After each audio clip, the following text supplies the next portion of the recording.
मीरपुर खास मां के अपडेट कंदालू। रिपोर्ट कर रहा शहबाज अली लगारी। ऐवान सहाफ़त मीरपुर खास में एक अहम जनरल बॉडी इजलास मुनक़िद किया वियो, जंहिंमें सभिनी उहिदेदारनि ऐं मेंबरनि भरपूर शिरकत कई।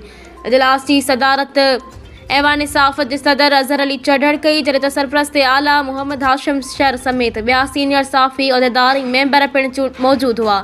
इजलास दौरान मीरपुर खास MMC जे चयन उम्मीदवारनि जी चूंड बाबति फॉर्म जारी किया विया हुआ, पर मुक़रर वक़्त ताईं कंहिं बि उम्मीदवार ख़िलाफ़ फॉर्म जमा न थियण सबबि जनरल बॉडी इतफ़ाक़े राय सां चइनी उम्मीदवारनि खे MMC जा मेंबर बिला मुक़ाबिलो चूंडियल करार ॾिनो।